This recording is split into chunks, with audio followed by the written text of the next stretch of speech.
ബാബറി മസ്ജിദ് പൊളിച്ചു കഴിഞ്ഞിട്ട് ആക്രമണത്തിന് ശേഷം ഇപ്പോൾ ഏകദേശം 33 കൊല്ലം കഴിഞ്ഞു. ഇപ്പോൾ 2 കൊല്ലത്തിനടുത്തായി രാമക്ഷേത്രം നിർമ്മിക്കുകയും ചെയ്തു. വലിയ ആഘോഷത്തോടു കൂടി അതിൻ്റെ ഉദ്ഘാടനവും കഴിഞ്ഞു.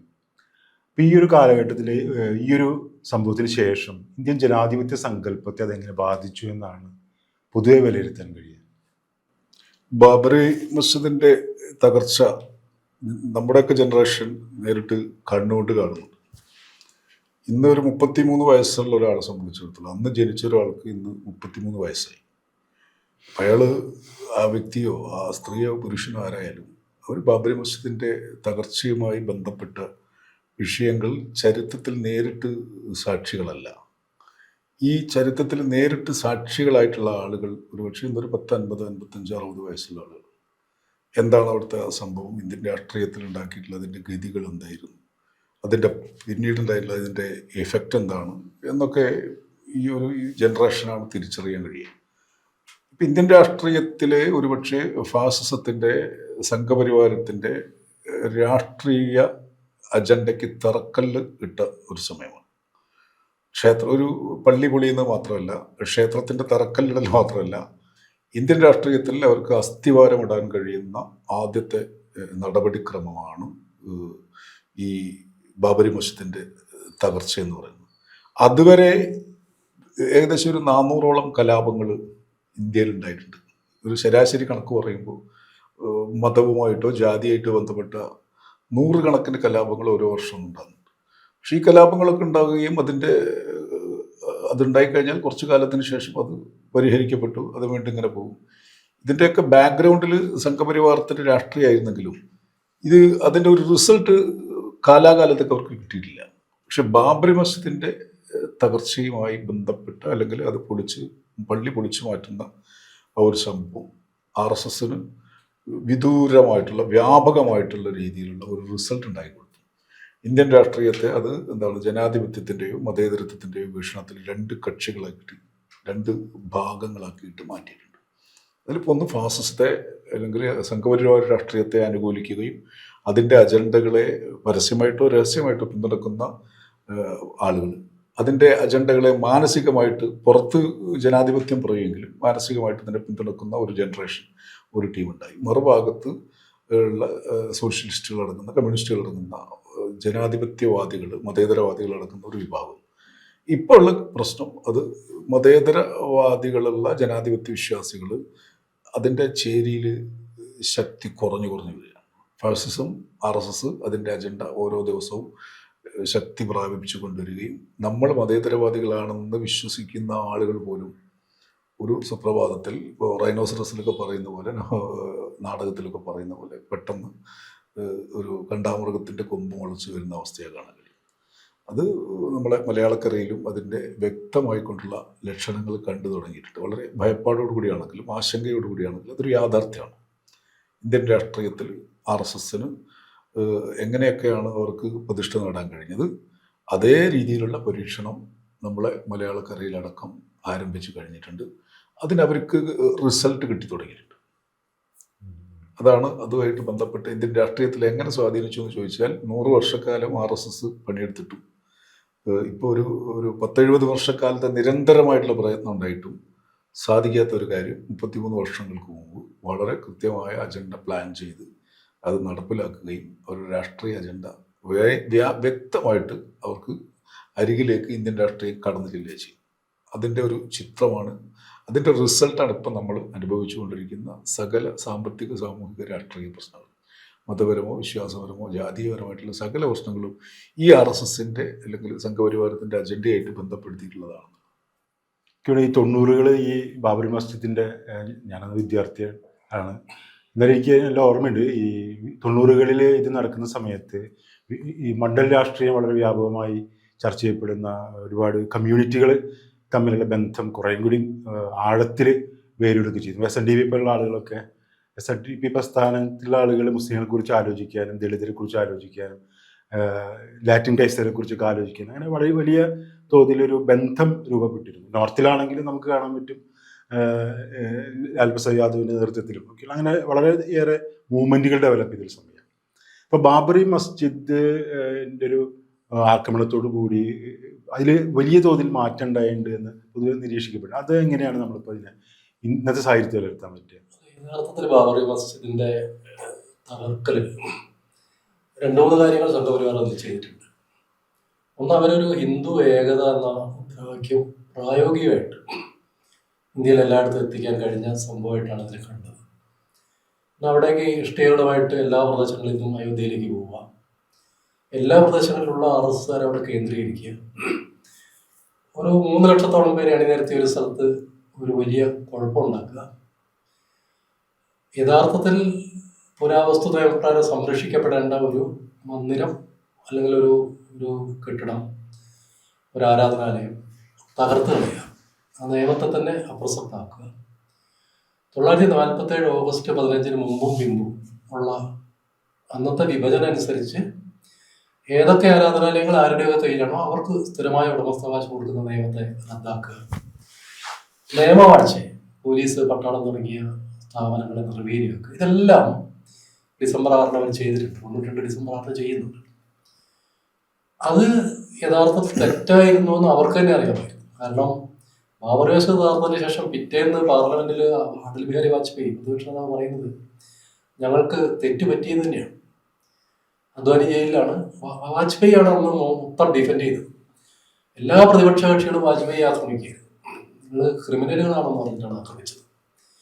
പക്ഷേ നമ്മളൊരു 30 കൊല്ലം കഴിഞ്ഞ് രാമക്ഷേത്രത്തിന്റെ വിധി വരുമ്പോൾ, രാമക്ഷേത്രം പണിയണം എന്നുള്ള വിധി വരുമ്പോൾ പ്രതിപക്ഷ യാതൊരു ശബ്ദം ഉണ്ടാക്കി. പ്രത്യേകിച്ച് കോൺഗ്രസ് ഒക്കെ വളരെ നിശബ്ദമായിരുന്നു. നന്നായി എന്നുള്ള അർത്ഥത്തിലാണ്. കോൺഗ്രസ് ആയാലും മറ്റു ഇടതുപക്ഷ പാർട്ടികൾ പോലും ആ പ്രശ്നം അവസാനിച്ചു എന്നുള്ള എനിക്കാണ്. ഇന്ത്യയുടെ ജുഡീഷ്യറിയുടെ ചരിത്രത്തിലെ ഏറ്റവും മോശപ്പെട്ട വിധിയാണ്. കാരണം ചരിത്രപരമായ തെളിവുകൾ മുഴുവൻ ബാബറി മസ്ജിദ് അവിടെ നിലനിൽക്കണം എന്നുള്ളതിന്റെ കൂടെയാണ്. ഒരു തെളിവും രാമക്ഷേത്രത്തിന് അനുകൂലമായിട്ടില്ല. അങ്ങനെ തെളിവില്ലാത്ത കാലത്ത്, അങ്ങനെ തെളിവുകളൊന്നും പറയാനില്ലാത്ത കാലത്ത് അദ്വാനി രഥയാത്ര നടത്തുമ്പോൾ പറഞ്ഞൊരു കാര്യം, രാമൻ ജനിച്ചു എന്നുള്ളതിന് തെളിവ് വയ്ക്കാൻ പറ്റില്ല. അത് വിശ്വാസത്തിന്റെ പ്രശ്നമാണ്, തെളിവിന്റെ പ്രശ്നമല്ല. ചരിത്രപരമായിട്ട് ഒരു തെളിവ് അതിലില്ല. അങ്ങനെ ചരിത്രപരമായിട്ട് ഒരു തെളിവില്ലാത്തതുകൊണ്ട് ഞങ്ങൾ വിശ്വാസത്തിന്റെ പേരിലാണ് ഈ ഡിമാൻഡ് ചെയ്യുന്നതാണ് അദ്വാനി എന്ന് പറഞ്ഞത്.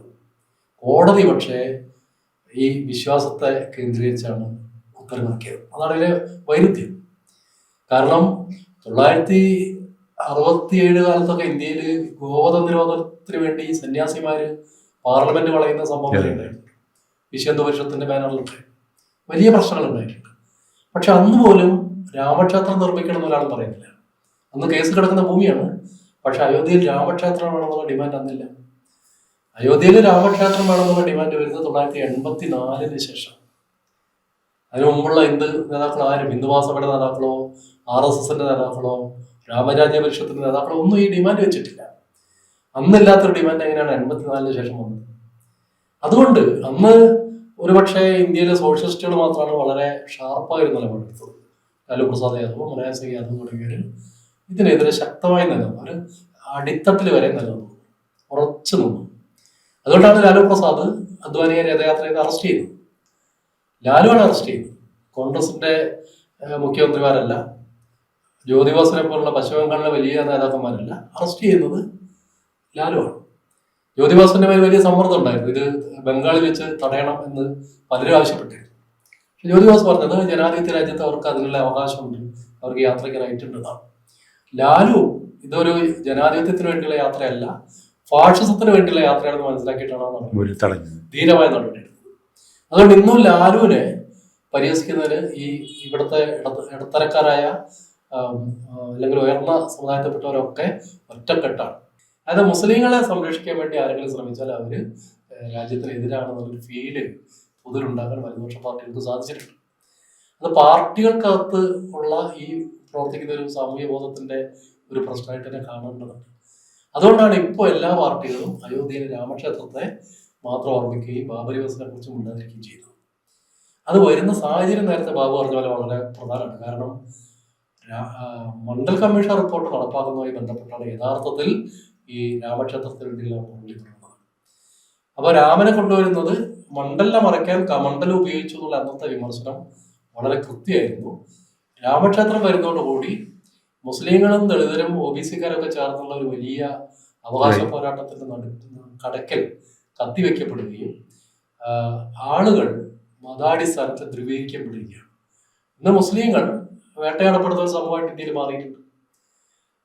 മറ്റ് സമുദായങ്ങൾ മുസ്ലിങ്ങൾക്കൊപ്പം നിന്നുകൊണ്ട് അവർ സംരക്ഷിക്കപ്പെടേണ്ടവരാണ്, വേട്ടയാടപ്പെടേണ്ടവരല്ല എന്ന് പറയുന്നതിന്റെ മൂല്യം കുറഞ്ഞിട്ടുണ്ട്, വ്യാപ്തി കുറഞ്ഞിട്ടുണ്ട്. ഈ കമ്മ്യൂണിറ്റികൾ തമ്മിലുള്ള ഒരു ബന്ധത്തെ അത് പോയിരിക്കും. ലാലു പ്രസാദ് രഥയാത്ര തുടങ്ങിയ സമയത്ത് തന്നെ ഒരു പ്രസംഗത്തിൽ പറഞ്ഞ കാര്യമുണ്ട്, സുഹൃത്തുക്കളെ പാല് പിരിഞ്ഞു കഴിഞ്ഞു, ഇനി നമുക്കത് ഉപയോഗിക്കാൻ പറ്റില്ല, കാരണം അത് ഉപയോഗശൂന്യമായി കഴിഞ്ഞു. ഇന്ത്യയുടെ മതനിരപേക്ഷത, ഇന്ത്യയുടെ ജീവിത വ്യവസ്ഥ ഇങ്ങനെ ധ്രുവീകരിക്കപ്പെട്ടു കഴിഞ്ഞു എന്ന് ആദ്യം പറഞ്ഞാൽ ലാലുവാണ്. 100% ശരിയാണെന്ന് ഇപ്പോൾ നമ്മുടെ അനുഭവങ്ങൾ തെളിയിക്കുകയാണ്. ഈ ബാബറി മസ്ജിദ് ഇത് വരുന്ന സമയത്ത്, അത് ഞാൻ നമുക്ക് അതിനുശേഷവും അതുപോലെ ആ സമയത്തും ഉണ്ടായിരുന്ന ഒരു പ്രധാനപ്പെട്ട ഒരു ആഖ്യാനം എന്താ വെച്ചാൽ മുസ്ലിം സംഘടനകൾ, ഞാൻ പിന്നീട് നോക്കിയിട്ടുള്ള പല ഇതിൽ മനസ്സിലായിട്ടുള്ളത്, മുസ്ലിം സംഘടനകൾ നിയമപരമായ ഒരു പ്രശ്നം എന്ന രീതിയിൽ അതല്ല ഇപ്പോഴും ഉയർത്തിയിട്ടുള്ളത്. നിയമപ്രശ്നം എന്നുള്ള രീതിയിൽ അതിനോട് വലിയ രൂക്ഷമായി പ്രതികരിച്ചവരും അല്ലാത്തവരും ഒക്കെ നമ്മൾ പിൻകാലത്ത് പരിശോധിച്ച് കാണാൻ പറ്റും, നിയമപരമായിട്ടാണ് ഒരു പ്രശ്നമായിട്ടാണ് അതിനെ നോക്കി കണ്ടത്. പക്ഷേ മുസ്ലിം സംഘടനകളോടുള്ളൊരു വിയോജിപ്പ് രേഖപ്പെടുത്താൻ പല ആളുകളും ബാബറി മസ്ജിദിനോടുള്ള നിലപാടുകൾ ഉപയോഗപ്പെടുത്തിയിട്ടുണ്ട്. അപ്പോൾ ഒരു മുസ്ലിം സംഘടനകളെ ഉള്ള ഈ കാഴ്ച എങ്ങനെയാണത് നമുക്ക് ഇപ്പം ഈ 33 കൊല്ലത്തിന് ശേഷം നോക്കി കാണാൻ പറ്റുക? ഇതിൽ മുസ്ലിം സംഘടനകൾ നിയമപരമായിട്ട് തന്നെയാണ് ഇന്ത്യൻ പാർലമെന്റിനകത്തും കോടതിയിലുമാണ് ഈ കാര്യങ്ങൾ വ്യവഹാരത്തിലൂടെയാണ് ഇതിന് പരിഹരിക്കാനുള്ള ശ്രമം നടക്കുന്നത്. ഇതിൻ്റെ ഒരു പ്രശ്നം എന്ന് പറഞ്ഞാൽ, ഒരു സങ്കീർണത എന്ന് പറഞ്ഞാൽ, മറ്റൊരു തരത്തിൽ ചിന്തിക്കാൻ കഴിയാത്ത വിധത്തിൽ ഇന്ത്യയിലെ മുസ്ലിം കമ്മ്യൂണിറ്റി വളരെയധികം ഹെൽപ്ലെസ് എന്നൊക്കെ പറയാൻ കഴിയുള്ളൂ. ഒരു തരത്തിലും ഒരു സപ്പോർട്ടീവ് അല്ലാത്ത ഒരു അന്തരീക്ഷമായിരുന്നു. മാത്രമല്ല ഇത് വേറൊരു തരത്തിലേക്ക് ഈ ഇഷ്യൂ ഉയർത്തിക്കൊണ്ടുവരുമ്പോൾ ഉണ്ടാകുന്ന അപകടത്തെക്കുറിച്ച് വളരെ കൃത്യമായിട്ട് ഇവർക്കറിയാൻ കഴിയും. ഇവർക്ക് കഴിഞ്ഞകാല അനുഭവങ്ങൾ വെച്ചുകൊണ്ട് ഇത് ഒരു തെരുവിലേക്ക് ഈ വിഷയം ചർച്ച ചെയ്യപ്പെടുമ്പോൾ സ്വാഭാവികമായിട്ടും അതിൻ്റെ ഒരു 1000 ഇരട്ടി ശക്തിയിൽ ഇതിന് തിരിച്ചടി ഉണ്ടാകും എന്നുള്ളത് മനസ്സിലാക്കിയത് അത് അനുഭവിച്ച കഴിഞ്ഞകാല അനുഭവങ്ങൾ വെച്ചുകൊണ്ടാണ്. അപ്പോൾ മാത്രമല്ല അതിനിടയിലും വളരെ തീവ്രമായ രീതിയിൽ പ്രതികരിച്ചിട്ടുള്ള ആളുകളുണ്ട്.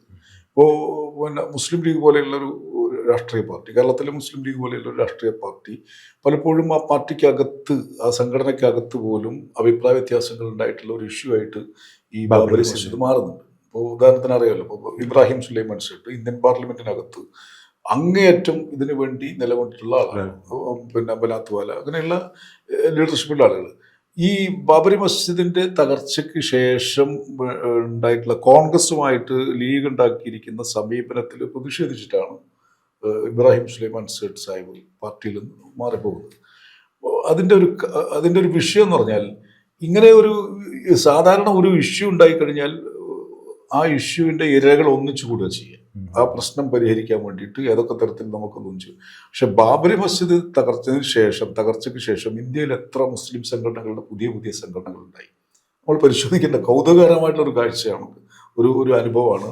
ബാബറി മസ്ജിദിന്റെ തകർച്ച എന്ന് പറയുന്നത് തീർച്ചയായിട്ടും അതൊരു പള്ളി എന്ന് പറയുന്ന വിഷയത്തിനപ്പുറത്തേക്ക് ഞാൻ മനസ്സിലാക്കുന്നത് ആ പള്ളിയിൽ ഒരുപാട് കാലം പ്രാർത്ഥന ഉണ്ടായിരുന്നില്ല. അത് ഇപ്പോൾ ദക്ഷിണേന്ത്യയിലെ മുസ്ലിങ്ങളെ സംബന്ധിച്ചിടത്തോളം അവർക്ക് കേട്ടുകേൾവി മാത്രമേ ഉള്ളൂ ഇങ്ങനെ ഒരു പള്ളിയെക്കുറിച്ച്. അതൊരു പുണ്യസ്ഥലമൊന്നും ആയിരുന്നില്ല.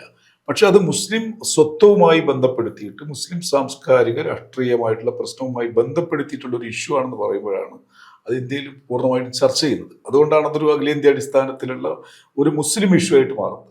മറിച്ചിപ്പോൾ അതൊരു സാധാരണ ഒരു കയ്യേറ്റത്തിന്റെ പ്രശ്നമായിട്ട് വരേണ്ട വിഷയം ഇത് മുസ്ലിം ആരാധനാലയങ്ങളെ കൈയേറിക്കൊണ്ടുള്ള ഒരു വലിയ ചർച്ച ഉണ്ടാകേണ്ട കാരണം ഇതിന്റെ പിന്നിലുള്ള അജണ്ട എന്ന് പറയുന്നത് ഒരു പള്ളി പൊളിക്കൽ മാത്രമല്ല, അത് വ്യാപകമായി RSSന്റെ രാഷ്ട്രീയം, സംഘപരിവാറിന്റെ രാഷ്ട്രീയ ദർശനങ്ങൾ നടപ്പിലാക്കാനുള്ള അതിൻ്റെ ഒരു ടൂളായിട്ടാണ് അവർ ബാബറി മസ്ജിദിനെ ഉപയോഗിച്ചത്. അപ്പോൾ സ്വാഭാവികമായിട്ടും മുസ്ലിങ്ങൾ ഇതിനെ ഒന്നിച്ച് എതിർക്കേണ്ടതാണ്, അത് ചെറുത്തു തോൽപ്പിക്കേണ്ടതാണ്, മറ്റ് ജനാധിപത്യ കക്ഷികളോടൊപ്പം നിന്ന് നിൽക്കേണ്ടതാണ്. പക്ഷെ നിർഭാഗ്യകരം എന്ന് പറയട്ടെ, അവിടെ ഉണ്ടായിട്ടുള്ള അനുഭവം ബാബരി മസ്ജിദ് അനന്തര ഒരു രാഷ്ട്രീയം തന്നെ ഉണ്ടായിരുന്നു. ബാബരി മസ്ജിദിന്റെ തകർച്ചയ്ക്ക് ശേഷം ഉണ്ടായിട്ടുള്ള രാഷ്ട്രീയം എന്ന് പറയുന്നത് പലപ്പോഴും ഇതിൽ ഒന്നിച്ചു നിൽക്കുന്ന കാര്യങ്ങൾ പറയുന്നതിന് പകരം ഇന്ത്യയിലെ എല്ലാ പ്രാദേശിക തലത്തിലും ഉള്ള പൊളിറ്റിക്സിലായാലും മറ്റു സംഘടനകളിലായാലും തന്നെ ചേരിതിരിവുകൾ ഉണ്ടാകുകയും അങ്ങനെ അതൊരു ശിഥിലമായിട്ടുള്ള അവസ്ഥയിലേക്ക് മാറി. പലപ്പോഴും ഇതിനെ ഏകീകരിക്കാൻ ആവശ്യമായിട്ടുള്ള ഒരു വലിയ ലീഡർഷിപ്പിന്റെ അഭാവം ആ കാലഘട്ടങ്ങളിൽ ഉണ്ടായി എന്നുള്ളതാണ് ഇതിന്റെ പ്രശ്നം. ഇതാണ് ഇതിന്റെ വിഷയം. സംഘപരിവാറിന്റെ അജണ്ട ഇന്നതാണ് എന്ന് വ്യക്തമായിട്ട് പറയാൻ കഴിയാത്ത വിധത്തിലേക്ക് രാഷ്ട്രീയമായിട്ടാകുന്നു. ഇപ്പോൾ RSSനകത്തേക്ക് ചേക്കേറിയിട്ടുള്ള എത്ര മുസ്ലിം ലീഗിൻ്റെ മുസ്ലിം സമുദായമായിട്ട് ബന്ധപ്പെട്ട ലീഡർഷിപ്പുള്ള ആളുകളുണ്ട്. അവരൊക്കെ പറയുന്നത് എന്നാൽ അങ്ങനെ ഒരു മെല്ലെ മെല്ലെ മെല്ലെ മെല്ലെ RSS ഞങ്ങൾക്ക് കൂടി അല്ലെങ്കിൽ സംഘപരിവാർ ഞങ്ങൾക്ക് കൂടി ഇങ്ങനെ സ്വീകരിക്കാൻ കഴിയുന്നതാണ് എന്ന് പറയുന്ന ഒരു ബോധത്തിലേക്ക് മെല്ലെ മെല്ലെ കടന്നു വരിക ചെയ്തത്. മറുഭാഗത്ത് വെച്ച് ഇന്ത്യൻ പാർലമെന്റിൽ എത്ര മുസ്ലിങ്ങളുടെ എണ്ണമുണ്ട്, എത്ര സംഖ്യയുണ്ട്? 15% ഒരു ജനസംഖ്യയുണ്ട്. ഏകദേശം 17% ജനസംഖ്യ ഉണ്ടെന്ന് കരുതപ്പെടുന്ന മുസ്ലിം കമ്മ്യൂണിറ്റിയുടെ പ്രാതിനിധ്യം ഇന്ത്യൻ പാർലമെന്റ് എത്രയാണ്? ഏറ്റവും ചുരുങ്ങിയ ഒരു കാലത്താണ് നമ്മൾ ജീവിക്കുന്നത്. ഈ ഇന്ത്യയിലെ വ്യത്യസ്ത നിയമസഭകളിൽ മുസ്ലിങ്ങളുടെ പ്രാതിനിധ്യം എന്താണ്? കുറഞ്ഞു കുറഞ്ഞു വരികയാണ്. അപ്പോൾ അതിൻ്റെ പ്രശ്നം എന്ന് പറഞ്ഞാൽ ഈ പ്രാതിനിധ്യത്തിലേക്ക് ഇന്ത്യയിലെ 15ഓളം ജില്ലകൾ മുസ്ലിങ്ങൾക്ക് ഏകദേശം ഒരു 40-ന് മുകളിൽ ജനസംഖ്യയുള്ള പ്രാതിനിധ്യം കൊടുക്കാൻ കഴിയുന്ന പ്രദേശങ്ങളാണ്. ലക്നൗ പോലെയുള്ള പ്രദേശങ്ങൾ പോലും, ഭൂരിപക്ഷ പ്രദേശങ്ങളിൽ പോലും BJPയുടെ RSSന്റെ ആളുകൾ തെരഞ്ഞെടുക്കുകയാണ്. ഈ അതായത് മുസ്ലിം കമ്മ്യൂണിറ്റിയുടെ ഭാഗത്തുനിന്നുള്ള പ്രതികരണങ്ങളെ പിൽക്കാലത്ത് ഒരു ഇസ്ലാമോഫോബിക് ആയിട്ട് ഉപയോഗിക്കുന്ന ഒരു രീതിശാസ്ത്രം നമുക്ക് 90-കൾക്ക് ശേഷം കാണാൻ പറ്റും. ഉദാഹരണത്തിന് മദനിയെ ഉള്ള വ്യാഖ്യാനങ്ങൾ നിർമ്മിച്ചുകൊണ്ട് അങ്ങനെ വ്യത്യസ്ത പിന്നീട് NDFനെ പോലുള്ള സംഘടനകളെ ഇത് ചെയ്തുകൊണ്ട്. അപ്പോൾ ശരിക്കും പറഞ്ഞു കഴിഞ്ഞാൽ മുസ്ലിം സംഘടനകളെ പൈശാചികവൽക്കരിക്കുന്നത് മുസ്ലിം കമ്മ്യൂണിറ്റിയുടെ ഉള്ളിൽ നിന്ന് ഇങ്ങനെയാണ് ചെയ്യേണ്ടിയിരുന്നതെന്ന് പറയുന്നൊരു അത് വളരെ ശരിയാണ്. അങ്ങനെയാണ് ചെയ്യേണ്ടിരുന്നത്. അങ്ങനെ എല്ലായ്പ്പോൾ ഉണ്ടാവണമെന്നില്ല. ഇന്ത്യയെ പോലുള്ള വളരെ വൈവിധ്യമുള്ള ഒരു രാജ്യത്ത് അങ്ങനെ ഉണ്ടാവണമെന്നില്ല. വ്യത്യസ്ത തരത്തിൽ വ്യത്യസ്ത രീതികളിൽ ആളുകൾ പ്രതികരിക്കും. പക്ഷെ അതിനോട് ഒരു പ്രതികരണം വന്നത് ഇടതുപക്ഷത്തിൻ്റെ ഭാഗത്തു നിന്നായാലും ജനാധിപത്യവാദികളുടെ ഭാഗത്തു നിന്നായാലും സോഷ്യലിസ്റ്റുകളുടെ ഭാഗത്തു നിന്ന് പ്രതികരണം ഇതിനൊക്കെ ഒരു പൈശാചികവൽക്കരിക്കുന്ന രീതിയാണ് നമ്മൾ കണ്ടിട്ടുള്ളത്. ഞാൻ അതിനെക്കുറിച്ചാണ്, അതായത് ഇതിൻ്റെ ഒരു വിഷയം എന്ന് പറഞ്ഞാൽ ഇതിനെ ഒരു ഇസ്ലാമിഫോബിക് ആയിട്ട് മാറ്റാനുള്ള, ഇസ്ലാം പേടിയായിട്ട് മാറ്റാനുള്ള ശ്രമത്തിൽ സംഘപരിവാർ വിജയിക്കുക ചെയ്തത്. മുസ്ലിം ഇഷ്യൂ ഉയർത്തിപ്പിടിക്കുന്ന അല്ലെങ്കിൽ അത് ഉയർത്തിപ്പിടിക്കുന്നത് അത് അപകടമാണ്. മതേതരത്വ വിശ്വാസികൾക്കിടയിൽ അങ്ങനെ ഒരു സംഭവത്തിൻ്റെ ആവശ്യമില്ല. ഇപ്പോൾ CPM ഒക്കെ സാധാരണ പറയാറുണ്ട്, കമ്മ്യൂണിസ്റ്റ് പാർട്ടി CPM പറയാറുള്ളത്, ഞങ്ങളിവിടെ ഉണ്ടല്ലോ, പിന്നെ നിങ്ങൾ എന്തിനാണ് പ്രത്യേകമായിട്ട് സംഘടിക്കുന്നത്? അതിൻ്റെ വിഷയമില്ലല്ലോ. അപ്പം പ്രത്യേകമായിട്ടുള്ള ഒരു സംഘടനാ രീതിയെ പോലും പലപ്പോഴും എന്താണ് ചോദ്യം ചെയ്യപ്പെടുകയും ഇങ്ങനെ പറയുന്നത് പോലും എന്തായി പോവുക, അപകടമാണ്. മുസ്ലിം ഇഷ്യൂ ഉന്നയിക്കുന്നത് പ്രശ്നമാണ്. അതുകൊണ്ട് എന്ത് ചെയ്യുക, മുസ്ലിം ഇഷ്യൂ ഉന്നയിക്കാതെ ഒരു നല്ല സെക്യുലറിസ്റ്റ് ആയിട്ട് ജീവിക്കാനുള്ള സാഹചര്യത്തിലേക്കാണ് പലപ്പോഴും പല സന്ദർഭങ്ങളിലും കടന്നുപോയത്. ഒരു അമേരിക്കയിൽ നിന്ന് വന്ന സംഗതിയാണ് അത്. ഇനിയുള്ളത് ഈ സോവിയറ്റ് യൂണിയന്റെ തകർച്ചയ്ക്ക് ശേഷം വരാൻ പോണത് സംസ്കാരങ്ങൾ തമ്മിലുള്ള ഒരു സംഘടനയാണ്. അതിൽ ഇസ്ലാമും ക്രിസ്ത്യാനിറ്റിയും തമ്മിലുള്ള യുദ്ധമാണ് എന്നൊരു നറേഷൻ വന്നതോട് കൂടിയിട്ട്, ഹണ്ടിങ്ടൺ സിദ്ധാന്തം വന്നതോട് കൂടിയിട്ട് ഇന്ത്യ പോലുള്ള രാജ്യങ്ങളിൽ ഭൂരിപക്ഷം ക്രിസ്ത്യാനികളല്ലാത്തതുകൊണ്ട് അവർക്ക് ഹിന്ദുക്കളെ പാരം വയ്ക്കേണ്ടി വരികയാണ്. പിന്നെ ഇന്ത്യക്ക് പുറത്തുള്ള ഹിന്ദുക്കളാണ് ഈ RSSനും വിശ്വ പരിഷത്തിനൊക്കെ വലിയ തോതിൽ ഫണ്ട് ചെയ്യുന്നത്. RSS ഇതുവരെ ഇന്ത്യയിൽ രജിസ്റ്റർ ചെയ്യപ്പെടാത്തൊരു സംഘടനയാണ്. കാരവൻ മാസി അതിന്റെ എല്ലാ തെളിവും കൊണ്ട് പറഞ്ഞിട്ട് 100 വർഷമായിട്ട് നിങ്ങൾ എന്തുകൊണ്ട് ഒരു സംഘടന രജിസ്റ്റർ ചെയ്യുന്നില്ല എന്ന് ചോദിച്ചിട്ട് പത്രക്കാരുടെ മുമ്പിൽ മോഹൻ ഭാഗവതിലെ ഒരു വിശദീകരണം കൊടുക്കാൻ പറ്റിയിട്ടില്ല. എന്തുകൊണ്ട് ഞങ്ങൾ രജിസ്റ്റർ ചെയ്യുന്നില്ല, എന്തുകൊണ്ട് വരവ് ചെലവുകൾ കൊടുക്കുന്നില്ല. 100 വർഷമായി ചെയ്യുന്നില്ല. അപ്പൊ ഈ ലോകത്ത് ഇസ്ലാമോഫോബിയ പ്രചരിപ്പിക്കാൻ ഈ ഹണ്ടിങ്ടൺ സിദ്ധാന്തമാണ് അതിന്റെ ബേസായി നിന്നത്. അമേരിക്കയെ സംബന്ധിച്ച് അത് വലിയ ഗുണം ഉണ്ടാക്കിയിട്ടുണ്ട്. അവർക്ക് ഏത് മുസ്ലിം രാജ്യത്തെയും വേട്ടയാടാൻ അത് സഹായിച്ചിട്ടുണ്ട്. അവർ അഫ്ഗാനിസ്ഥാൻ പിടിച്ചു, ഇറാഖ് പിടിച്ചു, സുഡാനിൽ അവർ കാര്യപ്പറ്റി എല്ലാ രാജ്യങ്ങളിലും അവരുടെ സ്വാധീനം വർദ്ധിപ്പിക്കുക മാത്രമല്ല, രസകരമായ കാര്യം തലിബാൻ വളരെ അപകടകാരിയാണെന്ന് പറഞ്ഞിട്ടാണ് അമേരിക്ക ഒസാമ ബിൻ ലാദനെയും ഒക്കെ ആക്രമിക്കുകയും അഫ്ഗാനിസ്ഥാനിൽ യുദ്ധം നടത്തി. എത്രയോ കൊല്ലം യുദ്ധം നടത്തിയിട്ട് 10-20 കൊല്ലം യുദ്ധം നടത്തിയിട്ട് അവസാനം തലിബാനായിട്ട് കരാറുണ്ടാക്കുക. അപ്പൊ കരാറുണ്ടാക്കുമ്പോൾ തലിബാനെയാണ് ഭരണം ഏൽപ്പിക്കുന്നത്. അഫ്ഗാനിസ്ഥാന്റെ ഭരണം തലിബാനെ ഏൽപ്പിക്കുകയാണ്. ഭീകരവാദികളാണ്, അൽഖ്വയ്ദ ബന്ധമുണ്ടെന്ന് പറഞ്ഞ ആളുകൾ തന്നെ ഭരണം ഏൽപ്പിച്ചിട്ട് അവർക്ക് തിരിച്ചു പോരുകയാണ്. അവരുടെ രാഷ്ട്രീയ താല്പര്യങ്ങൾ പാലിക്കപ്പെടുന്നത് അവർക്ക് ഭീകരവാദമില്ല. ഇതേ തലിബാന്റെ മന്ത്രി ഇന്ത്യയിൽ വരികയാണ്, BJPയുടെ നേതാക്കളുടെ കൂടെ സൽക്കാരം സ്വീകരിക്കുകയാണ്. BJPയുടെ ഏറ്റവും ഉയർന്ന ബുദ്ധിജീവികൾക്ക് സ്വാധീനമുള്ള കേന്ദ്രത്തിൽ പോയിട്ട് ക്ലാസ് എടുക്കുകയാണ്. അപ്പൊ ഇത് മതപരമായ ഒരു വിഷയമായിട്ടല്ല നമ്മൾ കണ്ടത്. അതിനെ ഒരു സാമ്പത്തിക ഘടന നിയന്ത്രിക്കുന്നതുമായിട്ട് ബന്ധപ്പെട്ടിട്ടുള്ള ഒരു പ്രശ്നമാണ്. അങ്ങനെയാണ് ഭീകരവാദികൾ തീരുമാനം. കോർപ്പറേറ്റുകളാണ് ഇതിന്റെ അജണ്ട ഉണ്ടാക്കി കൊടുക്കുന്നത്. ആരാരെയാണ് തീരുമാനിക്കേണ്ടത്, എങ്ങനെയാണ് പേര് വിളിക്കേണ്ടത്, ഏത് രീതിയിലാണ് അവരെ കൈകാര്യം ചെയ്യുന്നത്. ലിബിയയിലെ ഭരണാധികാരി കേണൽ ഗദ്ദാഫി, അയാൾ അമേരിക്കയിലെ സാമ്പത്തിക നയവുമായിട്ട് ഒരു ബദൽ സാമ്പത്തിക സിദ്ധാന്തം കൊണ്ടുവരികയും അത് നടപ്പിലാക്കാൻ വേണ്ടിയിട്ടുള്ള ശ്രമങ്ങൾ തുടങ്ങുമ്പോഴാണ് ഗദ്ദാഫി കൊല്ലപ്പെടുന്നത്. സദ്ദാം ഹുസൈൻ ഉയർത്തിയിരിക്കുന്ന ഒരു രാഷ്ട്രീയം എന്ന് പറഞ്ഞാൽ അമേരിക്കൻ വിരുദ്ധമായിട്ടുള്ള ഒരു രാഷ്ട്രീയത്തിലേക്ക് പോകുമ്പോഴാണ് സദ്ദാമിനെ തകർക്കാൻ ശ്രമിക്കുന്നത്. ഇപ്പോൾ അമേരിക്കൻ വിരുദ്ധമായിട്ട് നിലകൊള്ളുന്ന ലോകത്തിലെ ഒരുപക്ഷെ ഏറ്റവും പ്രധാനപ്പെട്ട ഒരു ശക്തി എന്ന് പറയുന്നത് ഇറാനാണ്. അപ്പോൾ ഇറാൻ എല്ലാ തിന്മയുടെയും അടയാളമാണെന്ന് വ്യാപകമായിട്ടുള്ള പ്രചരണങ്ങൾ നടത്തിയിട്ട് എന്ത് ചെയ്യാണ്, ഇറാനെ കൂടി ആക്രമിച്ച് കീഴടത്തുക, എന്നിട്ട് അവിടെ അധികാര സ്ഥാപനം നടത്തുക എന്ന് പറയുന്ന രീതിയാണ്. അധികാര സ്ഥാപനം മാത്രമല്ല, അവിടെയുള്ള സകല വികസന പരിപാടികളുടെയും അജണ്ട തീരുമാനിക്കുന്നത് പോലും ഈ പറയപ്പെടുന്ന കോർപ്പറേറ്റുകളാൽ നിയന്ത്രിക്കുന്ന അമേരിക്ക രാഷ്ട്രീയമാണ്. ഇപ്പോൾ ഡൊണാൾഡ് ട്രംപ് പറഞ്ഞത് ഗസ എനിക്ക് തരാൻ വേണ്ടിയിട്ടാണ്, അയാൾ കൺസ്ട്രക്ഷന് വേണ്ടിയിട്ടാണ്. അയാളെ കൺസ്ട്രക്ഷൻ കമ്പനിക്ക് ലാഭം ഉണ്ടാക്കാൻ വേണ്ടിയിട്ട് ജനങ്ങളെ അവിടുന്ന് ആട്ടി ഓടിക്കുക, അവിടെയുള്ള പുറന്ന മണ്ണ് ഓടിക്കുക. ഇങ്ങനെ ഒരു അജണ്ട വളരെ വ്യാപകമായിട്ട് ലോകത്തിൻ്റെ പല ഭാഗങ്ങളിൽ നടക്കുന്നത്. അതിലേറ്റവും പ്രത്യക്ഷമായിട്ട് ഇപ്പോൾ ഇരകളായിട്ട് കാണപ്പെടുന്നത് മുസ്ലിം കമ്മ്യൂണിറ്റിയായിട്ട് ബന്ധപ്പെട്ട് വിശ്വാസവുമായി ബന്ധപ്പെട്ട ഭൂപ്രദേശങ്ങളോ ജനസമൂഹങ്ങളോ ആണ്. ഞാനിത് ചോദിക്കാനുള്ള കാരണം എന്ന് വെച്ചാൽ ഇന്ന് ദേശാഭിമാനി പത്രം, ഇന്നത്തെ പത്രം, അതിൽ ഇന്നിപ്പോൾ ബാബറി മസ്ജിദ് ധ്വംസനത്തിൻ്റെ ദിവസമാണ്. അതിൽ ഫ്രണ്ട് പേജിൽ സാധാരണഗതിയിൽ മുസ്ലിം പത്രങ്ങൾ നമ്മൾ പരിശോധിച്ചാൽ എല്ലാവരും ബാബറി മസ്ജിദിനെ ഓർക്കും. ഇതിൽ അങ്ങനെ ഓർമ്മയൊന്നും കാണാൻ നമുക്ക് കഴിയില്ല. പക്ഷേ അതിലൊരു ലേഖനമുണ്ട്.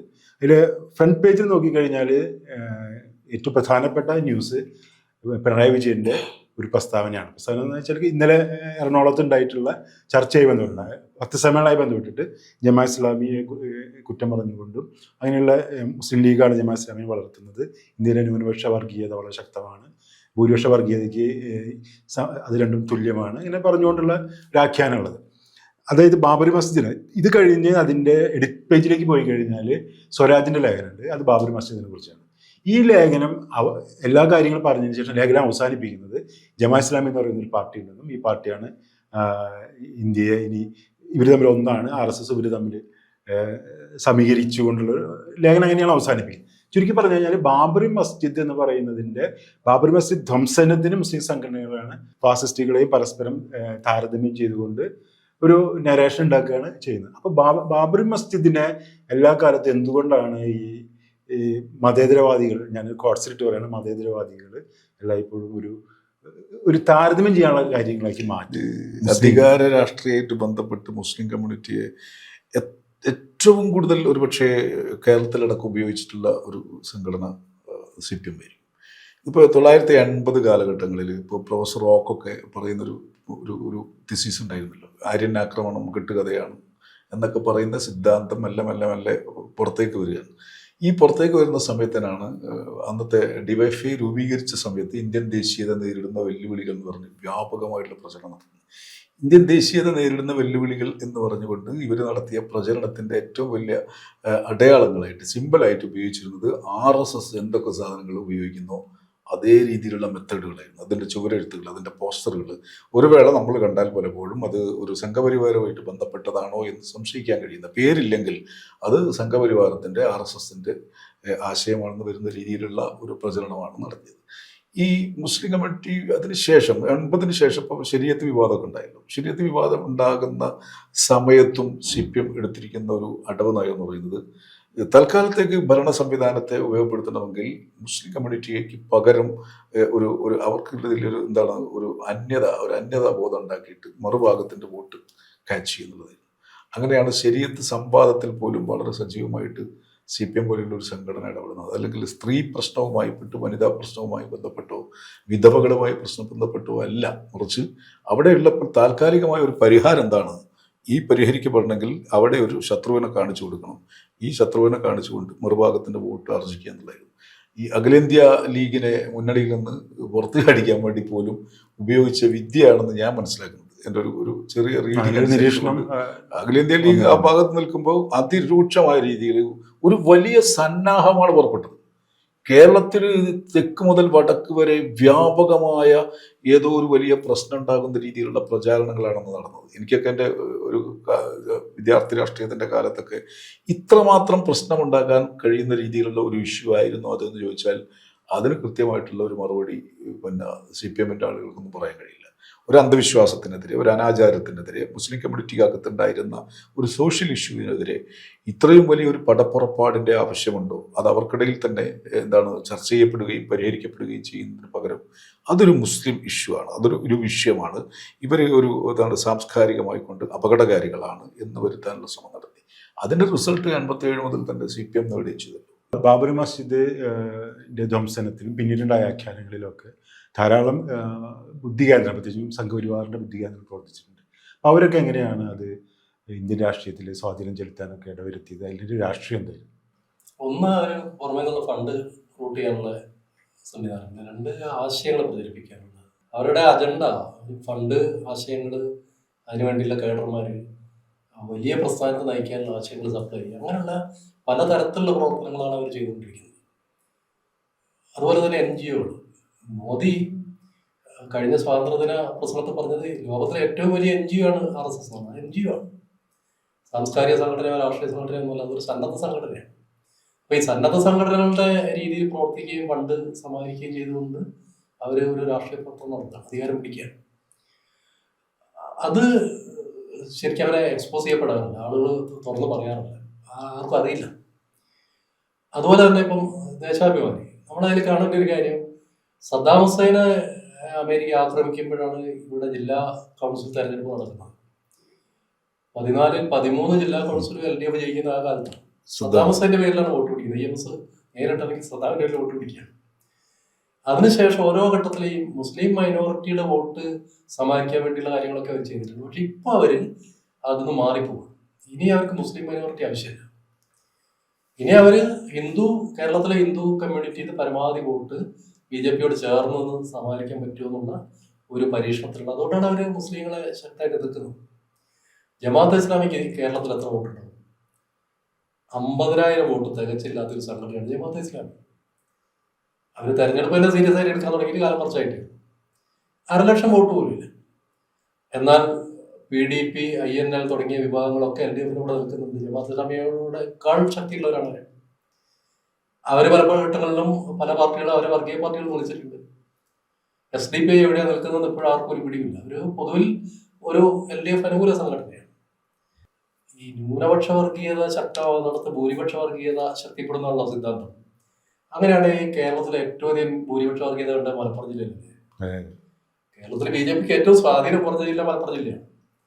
രണ്ടാമത്തെ ജില്ല കോട്ടയമാവണം. കോട്ടയത്ത് ന്യൂനപക്ഷ ക്രൈസ്തവ വിഭാഗങ്ങൾക്ക് ആധിപത്യമുണ്ട്. അവിടെ BJP വളരെ ദുർബലമാണ്. എന്തുകൊണ്ടാണ് മലപ്പുറം ജില്ലയിൽ BJP ശക്തിപ്പെടാത്തതെന്നുള്ള ചോദ്യത്തിന്റെ ഉത്തരം ഈ സിദ്ധാന്തം വെച്ച് നമുക്ക് കണ്ടുപിടിക്കാൻ പറ്റില്ല. BJP അവിടെ ശക്തിപ്പെടാത്തത് 1921 മലബാർ കലാപത്തിന് ശേഷം അവിടെ രൂപപ്പെട്ടതിനുള്ള പ്രത്യേക രീതിയിലുള്ള സാമൂഹ്യ ബന്ധങ്ങൾ കൊണ്ടാണ്. കേരളത്തിൽ എവിടെ വർഗീയ പ്രശ്നം ഉണ്ടായാലും മലപ്പുറം ജില്ലയിൽ വർഗീയ പ്രശ്നം ഉണ്ടാകുന്നത് ഏറനാട്, വള്ളവനാട് താലൂക്കുകളിൽ 21 ശേഷമുള്ള ബ്രിട്ടീഷുകാരുടെ അതിക്രമത്തിനെതിരെ ഉയർന്നു വന്ന സാമൂഹിക അടിത്തട്ടുന്ന് വന്ന ഒരു വലിയ പാരസ്പര്യമുണ്ട്. ആ പാരസ്പര്യം ഉള്ളതുകൊണ്ടാണ് അവർ ഒരു വർഗീയതയോടെ പ്രോത്സാഹിപ്പിക്കാൻ ഒരു വർഗീയ സംഘർഷം ഉണ്ടായത്. അല്ല, ഈ തിസീസ് പോലും ഉണ്ടാക്കിയത് RSSന് ബാലൻസ് ചെയ്യാൻ വേണ്ടിയിട്ടുള്ള സംഭവം. ഒരു ന്യൂനപക്ഷ വർഗീയതയും ഭൂരിപക്ഷ വർഗീയതയും തുല്യ പോലെ എതിർക്കപ്പെടേണ്ടതാണ്, അപകടകരമാണ് എന്ന തിസീസ് 80-കൾക്ക് ശേഷമാണ്. 84 ഒക്കെയാണ് അത് EMSനെ പോലെയുള്ള ആളുകൾ എഴുതിയും പറഞ്ഞും ശരീഅത്ത് വിവാദത്തിന് ശേഷം ഏറ്റവും അപകടകരമായിട്ടൊരു തിസീസാണ്. ആ തിസീസിൽ തന്നെയാണ് ഈ പുതിയ കാലത്തും CPM നിൽക്കുന്നത് എന്നുള്ളതാണ് അതിൻ്റെ ഒരു വിഷയം. അത് ന്യൂനപക്ഷ വർഗീയതകൾ തമ്മിലുള്ള മത്സരത്തിന്റെ അല്ലെങ്കിൽ വർഗീയതകൾ തമ്മിലുള്ള മത്സരത്തിന്റെ ഒടുവിൽ അത് ഏതെങ്കിലും ഒരു വർഗീയത മേൽക്കോയ്മ നേടി ഫാഷിസമായിട്ട് മാറും. ഫാഷിസത്തിന്റെ കാലത്ത് നമ്മൾ വർഗീയത തെരഞ്ഞെടുത്ത കാര്യമില്ല. ഫാഷിസം എന്ന് പറയുന്നത് എല്ലാ ജനവിഭാഗങ്ങൾക്കെതിരെയുള്ള ഒരു അപകടകരമായ ഒരു പൊതു രാഷ്ട്രീയ രൂപമാണ്.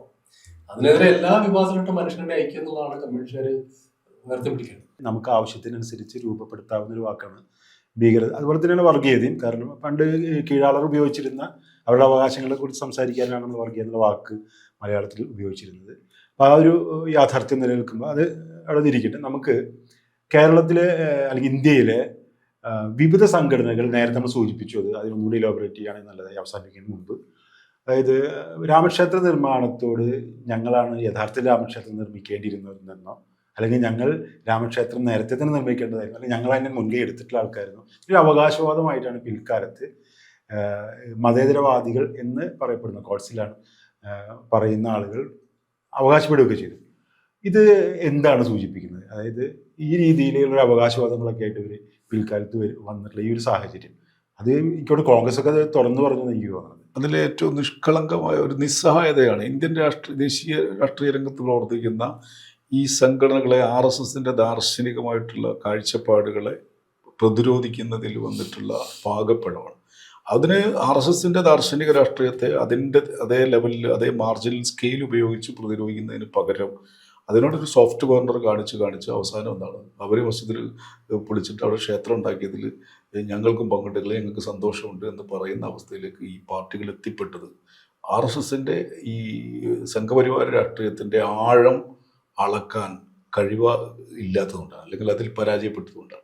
അവർക്കത് മാത്രമേ അതിൽ ഈ ഇതിനെ തുറന്ന് എതിർത്ത് കഴിഞ്ഞാൽ ഞങ്ങളെ വോട്ട് ബാങ്ക് നഷ്ടപ്പെട്ടു പോകുമോ എന്നുള്ള ഭയമാണ്.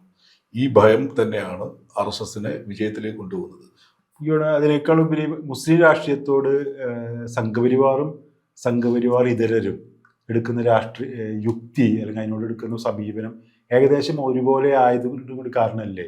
അല്ല, ഇത് ഒരു ഘടകമുണ്ട്. പക്ഷെ അതിനേക്കാൾ പ്രധാനം ഇലക്ഷനിൽ അവര് തെറ്റിദ്ധരിച്ചിരിക്കുന്നത് രാമക്ഷേത്രം ഒരുപാട് വോട്ടുകൊണ്ടിരുന്ന കോൺഗ്രസിന്റെ പ്രശ്നമാണ്. കോൺഗ്രസിന് എല്ലാ കാലത്തുള്ള പരിമിതി കോൺഗ്രസിനകത്തൊരു ഹിന്ദു വിഭാഗമുണ്ട്. അത് മദൻ മോഹൻ മാളവിയുടെ കാലം തൊട്ട് ഇപ്പോഴുണ്ട്. ശശി തരൂരൊക്കെ അതിന്റെ അറ്റത്ത് നിൽക്കുന്നതാണ്, ഇപ്പോഴുണ്ട്. അതിനോട് ഫൈറ്റ് ചെയ്യാൻ നെഹ്റുവിന്റെ പാരമ്പര്യമുള്ളവരുടെ എണ്ണം കുറഞ്ഞു വരികയാണ്. പക്ഷെ അയോധ്യയിലെ ജനങ്ങൾ കഴിഞ്ഞ പാർലമെന്റ് തെരഞ്ഞെടുപ്പിൽ BJPയുടെ സ്ഥാനാർത്ഥിയെ തോൽപ്പിക്കുകയാണ് ചെയ്തത്. രാമക്ഷേത്രം ഉണ്ടാക്കിയ അയോധ്യയിൽ BJPയുടെ സ്ഥാനാർത്ഥി തോൽക്കുകയും SP-യുടെ ദളിതരായ ഒരു സ്ഥാനാർത്ഥി ജയിക്കുകയും ചെയ്തിട്ടുണ്ട്. കാരണം ജനങ്ങളെ സംബന്ധിച്ച് ഈ അജണ്ട അത്ര പ്രധാനമല്ല എന്ന് അവർ തെളിയിച്ചിട്ടുണ്ട്. പക്ഷെ അത് ഹൈലൈറ്റ് ചെയ്യപ്പെട്ടില്ല. അത് പക്ഷേ ആരും ഉയർത്തി പറഞ്ഞില്ല. കഴിഞ്ഞ തെരഞ്ഞെടുപ്പിൽ BJPയുടെ ഏറ്റവും വലിയ രാഷ്ട്രീയ മുദ്രാവാക്യം അയോധ്യ ക്ഷേത്ര നിർമ്മിതിയാണ്. പക്ഷേ ക്ഷേത്രം നിർമ്മിച്ച സ്ഥലത്ത് BJPയുടെ സ്ഥാനാർത്ഥി പരാജയപ്പെടുകയാണ് ചെയ്തത്. അയാൾ എത്രയോ തവണ അവിടുത്തെ MLA ആയാണ്. പക്ഷേ ആ സ്ഥാനാർത്ഥിയെ തോൽപ്പിക്കുകയാണ്, പകരം ഒരു ദളിത് സ്ഥാനാർത്ഥിയെ ജയിപ്പിക്കുകയാണ് ജനങ്ങൾ ചെയ്തത്. അതിലൊരു ചൂണ്ടുവരലുണ്ട്. ജനങ്ങൾ പറയുന്നതിനകത്തൊരു ചൂണ്ടുവലകയുണ്ട്. ഭാവിയുടെ രാഷ്ട്രീയം എന്താണെന്ന് അവർ രാഷ്ട്രീയ പാർട്ടികൾക്ക് പറഞ്ഞു കൊടുക്കുന്നുണ്ട്. അത് കോൺഗ്രസ് പോലുള്ള പാർട്ടികൾക്ക് ആ നിലയ്ക്ക് അത് സ്വാംശീകരിച്ചെടുക്കാൻ കഴിയാത്ത അവരുടെ ഉള്ളടക്കത്തിന്റെ പ്രശ്നമാണ്. December 6 അംബേദ്കറുടെ ജന്മദിനമാണ്. അപ്പോൾ നമ്മുടെ ഭാവിയിൽ മുന്നോട്ട് പോകുന്ന ഭാവി രാഷ്ട്രീയത്തിന് ഈ ഒരു സൂചന അംബേദ്കറിൽ നിന്നും ഊർജ്ജം ഉൾക്കൊണ്ടുകൊണ്ടും ഒക്കെ മുന്നോട്ട് പോകുന്ന ദളിതരെയും പിന്നാക്കക്കാരുടെയും ന്യൂനപക്ഷങ്ങളുടെയും ഒരു ഐക്യത്തിനുള്ള സാധ്യത. അംബേദ്കർ ആക്ച്വലി അങ്ങനത്തെ ഒരു ഐക്യത്തെ എല്ലാ കാലത്തും മുന്നോട്ട് വെച്ചിട്ടുള്ള ഒരു പൊളിറ്റീഷ്യനാണ്, തിയറിറ്റീഷ്യനാണ്. ഭാവി ജനകീയമായ കൂട്ടുകെട്ടുകളിലൂടെ വലിയ രാഷ്ട്രീയ സമരങ്ങൾ, വർഗ സമരങ്ങൾ, സാമൂഹ്യ സമരങ്ങൾ, അതെല്ലാം ചേർത്ത് പോകാൻ കഴിയുന്ന ഒരു വളരെ അയവുള്ള ഒരു രാഷ്ട്രീയ സംവിധാനം രൂപപ്പെടുത്തിയേ കഴിയും. അത് ജനങ്ങൾക്ക് ചെയ്യേണ്ടി വരും. കാരണം ഫാസിസ്റ്റുകൾക്ക് ചരിത്രത്തിൽ എല്ലാ കാലത്തും ജയിക്കാൻ കഴിയില്ല. ജയിക്കുന്നൊരു കാലമുണ്ട്, അവരെതിർക്കപ്പെടുന്ന, തോൽപ്പിക്കപ്പെടുന്ന ഒരു കാലമുണ്ട്. അംബേദ്കറെ സംബന്ധിച്ച് അംബേദ്കർ അടിത്തറയാക്കിയ ഭരണഘടനയുടെ അടിസ്ഥാനത്തിൽ നിന്നുകൊണ്ടുള്ള വിപുലമായ ദളിതരും ന്യൂനപക്ഷങ്ങളും ആദിവാസികളും പുരോഗമനവാദികളും ഒക്കെ ചേരുന്ന ഒരു വലിയ രാഷ്ട്രീയ മുന്നണി രൂപീകരിച്ചെന്ന് മാത്രമേ നമുക്ക് തോൽപ്പിക്കാൻ കഴിയും. അത് ഇന്ത്യയിൽ ഇപ്പോൾ നിലവിലുള്ള ഇന്ത്യയിലെ ദളിതുകൾ, പിന്നോക്കക്കാരൻ, ന്യൂനപക്ഷങ്ങൾ, ഇങ്ങനെയുള്ള മധ്യവർഗത്തിൽപ്പെട്ട ആളുകൾ, ഇവർ പരിപൂർണമായും ഇപ്പോൾ അഭിരമിച്ചു കൊണ്ടിരിക്കുന്നത് അവരുടെ ജീവിത വ്യവഹാരങ്ങളുമായിട്ട് ബന്ധപ്പെട്ട പ്രശ്നങ്ങളിൽ മാത്രമാണ്. ആ പ്രശ്നങ്ങളെ ഹൈലൈറ്റ് ചെയ്തിട്ട് അവർക്കൊക്കെ അതെങ്ങനെ കളർഫുൾ ആക്കാം എന്നുള്ളതിനെ കുറിച്ച് മാത്രമാണ് ആലോചിക്കുന്നത്. ഫാഷിസം അവർക്ക് ഒരുപാട് വാഗ്ദാനങ്ങൾ കൊടുക്കുന്നുണ്ട്. ഒരുപാട് വർണ്ണാഭമായ ലോകത്തെക്കുറിച്ചാണ് RSS പറഞ്ഞുകൊണ്ടിരിക്കുന്നത്. പക്ഷെ ഒരിക്കലും ആ പറയുന്ന കാര്യം യാഥാർത്ഥ്യമാകുകയില്ല എന്നുള്ളത് കഴിഞ്ഞ കാല ഫാഷിസ്റ്റ് രാഷ്ട്രീയത്തിന്റെ അനുഭവം വെച്ച് നമുക്ക് മനസ്സിലാക്കാൻ കഴിയും. അതെവിടെയാണോ, എന്നാണോ അത് ഡ്രോപ്പ് ചെയ്യപ്പെടുന്നത്, അതിന്റെ തുള്ളി മുറിയുന്നത്, അന്ന് ഈ ജനങ്ങൾ മുഴുവനും തന്നെ പരിപൂർണമായിട്ടും തെരുവിലിറങ്ങും എന്നുള്ളത് തന്നെയാണ് ലോകത്തിൽ പല ഭാഗങ്ങളിലും നമ്മൾ കണ്ടിട്ടുള്ളതാണ്. ആ ഒരു കാലം, ആ ഒരു സാമൂഹിക പരിസരം രൂപപ്പെട്ടു വരുന്നതിന് വേണ്ടിയിട്ട് നമുക്ക് പ്രതീക്ഷയോടുകൂടെ കാത്തിരിക്കാന്ന് മാത്രമല്ല, അതിനാവശ്യമായി കൊണ്ടുള്ള ഊർജം രാഷ്ട്രീയമായി, സാംസ്കാരികമായി ഒക്കെ ഇടപെടലുകളിലൂടെ ഉണ്ടാക്കിയെടുക്കുക.